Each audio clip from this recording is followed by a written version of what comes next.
Hey Transformers fans, Adam here, back for another Transformers review. And today I'll be reviewing a Takara G1 reissue of Ironhide. Let's get into it. So, close up of the packaging here. Got a graphic of Ironhide in his robot mode. And no, your eyes are not deceiving you. This was one of the more weird G1 designs. We'll get into that. But inside, first look at Ironhide in his vehicle mode. On the top, a demonstration of how to transform him. On the sides, pictures of him in robot mode and vehicle mode. Same thing on the bottom.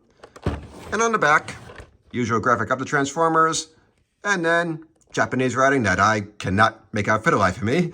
Again, this is a Takara reissue, but if it's anything like Hasbro, I'm guessing that this is a mini bio for Ironhide. But let's open them up. Never did have Ironhide when I was a kid. Always escaped me up until he was discontinued, i.e. killed off in the animated movie. So let's see here. Start with the accessories. So we have some rockets for his rocket launcher, and then a laser, and a holder for the laser. Set those aside for now. And then Ironhide himself, in vehicle mode, modeled after a Nissan Vanette. And as a Nissan Vanette, pretty solid design. Looks pretty much exactly like what we saw in the animated series. And I can really feel the weight with the diecast too. Missed that feeling compared to today's plastic. But the weird part comes once we transform him. So let's go ahead and do that. Start by taking off the top of the van here. Set that aside for now. The bottom of his frame here, that becomes his feet. Just rotate those out.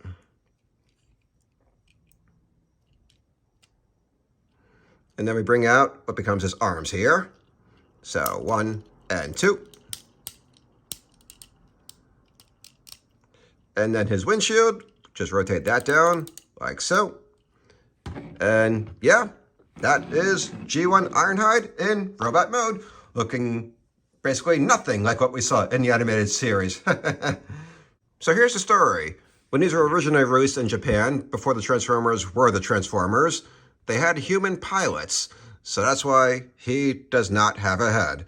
So to compensate, Hasbro included a sticker that you attach to the seat here that acted as his face. And then eventually they came out with clip-on heads for them, which I happen to have one of those right here. And it just clips onto the back of the seat here. There we go. And there he is. Just look at that face. But even with the clip-on head, this is only a vague resemblance of what we saw in the animated series. So what do you guys think? Especially those of you who had him as kids. What did you think then? What do you think now? I really do want to know. Please let me know in the comments. But anyway, let's go ahead and finish transforming because we're not quite done yet. So the back of the van here, we rotate down these tank-like tires. The back opens up just like that, and then the sides unfold like so. And we raise up this little rocket launcher here. And then get that laser holder that gets dropped right into here. The laser itself gets mounted right on top of that. Adjust these tires here. There we go. Sorry, Ironhide. And then clip in the rocket, just like that. And this becomes a little tank for Ironhide. Someone let me know in the comments if I'm wrong, but I don't think he ever actually used this on the show. But he has it. He can blast some Decepticons with it, if you can get him to stand upright. Move his feet up a little more. There we go. Now he's ready to blast some Decepticons, complete with firing his rocket. So, fire in the hole. Yeah. There's no getting around it. This is weird as hell. But anyway, let's go ahead and transform him back. So start with the back of the van here. Take off the laser and the holder. Fold back in the rocket launcher. Close that back up. Close up the back of the van. Rotate the tank tires back up. Set that aside for now. And then Ironhide himself. Sorry, buddy, but off with your head.